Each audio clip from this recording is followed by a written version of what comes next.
Have you ever thought about the fact that you might be an ambassador for something? Is there anything you are an ambassador for?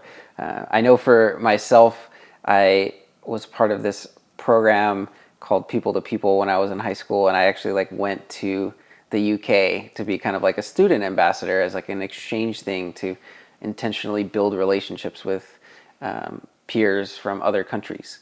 And I don't know if it really built any strength between our countries of anything. It did help us see another country. It was an interesting trip, but as Christians, we're also called to be ambassadors. And we talked on Sunday about how we each have a unique story that God has given us. And our responsibility is to share that story of how we've seen God and the unique ways that He's worked in each of our lives. And I really appreciate that concept, because it's not that I'm supposed to go and teach the world something or force something on them or read the Bible and know all of this stuff. But there's this call to be a witness, and a witness talks about what they've seen. And I really appreciate that. I think even personally, it's a little bit freeing for me of, I can do that. I can share about what I've seen versus I have to know this thing or build some sort of intellectual argument. And we wanted to talk a little bit more today about 2 Corinthians 5 that talks about us being an ambassador for God's kingdom. And I think one of the cool things we talked about is that you don't have a U.S. ambassador in the U.S.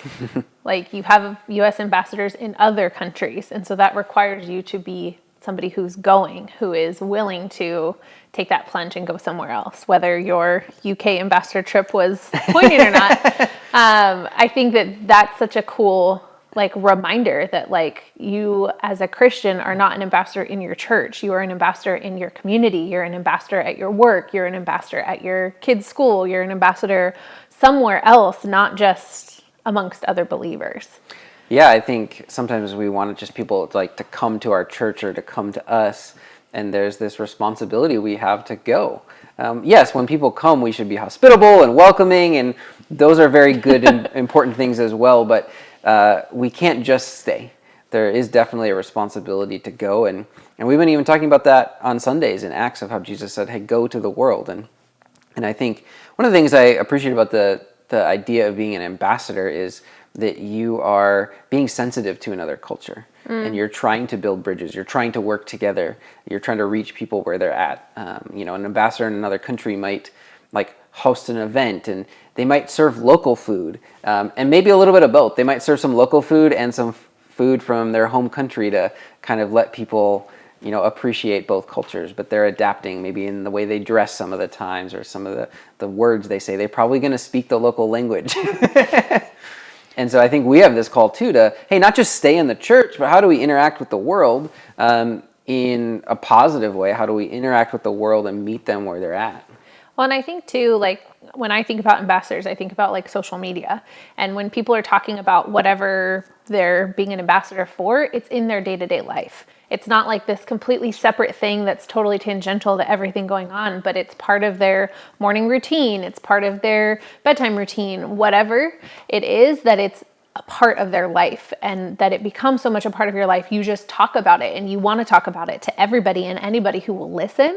And granted, sometimes those are paid. So it's okay, hopefully you actually do believe in the product. But I like to think for us as believers that when we're an ambassador, that it is so much a part of our life that we want to shout it from the rooftops. We want to talk to anybody and everybody and do it in a way that is welcoming and inviting and is meaningful to their life. And so part of that is through the relationship of getting to know somebody, that you share how God has worked in your life and how that might be an encouragement for them, and why this is come participate and be a part of this cool thing, because your life can be impacted too. And that's the reality, is that, sometimes we learn through other people's circumstances and see a glimmer of hope, or see a glimmer of, the light at the end of the tunnel that's not a train coming for you. And so I think as ambassadors, when we go and share those stories and have it be a part of our natural life versus I have a sales pitch for you and I want to sell you on this thing, and you're awkwardly trying to segue in, but just as a part of life, hey, that's really crazy, but here, let me share how that happened in my life and what the outcome was, or whatever. Yeah, and I think to build on that, you mentioned how there's paid ambassadors or influencers, and sometimes they're not. And I look at that like if I see somebody that's talking about a product and they let the audience know like this is paid or I got something for this or whatever, I'm instantly like more skeptical. But if somebody starts out talking about a product of I didn't get anything for this, but I love it so much I wanted to share it with you guys because I think it would be great for you. Like all of a sudden I'm interested because like this was valuable enough for them to talk about to get nothing in return. Right. And so I think as Christians, my faith is so important to me that I'm going to talk about it with friends. I'm going to talk about it with coworkers or people that I interact with because it's so valuable to me, even though I'm not being like paid to go do that. I'm not getting anything per se out of it, but I love God so much and he's done so much for me. I want to share kind of that with other people.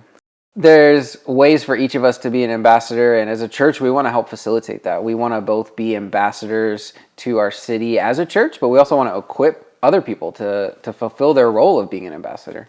And so one of the ways we've even done that is this Easter, doing that through egg hunts.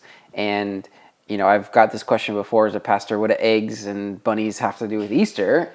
And it's a legitimate question. And culture has become this thing around Easter in our country that it has eggs.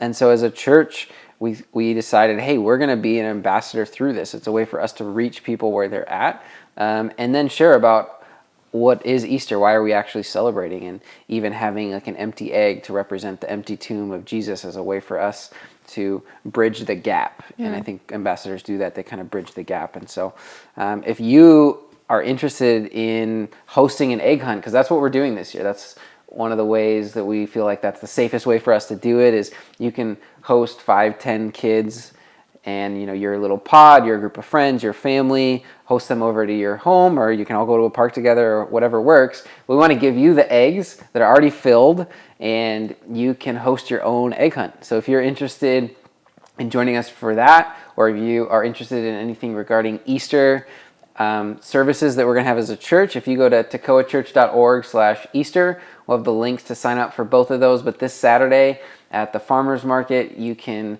pick up the Easter egg hunt kit, and we would love to equip you to be an ambassador to your community.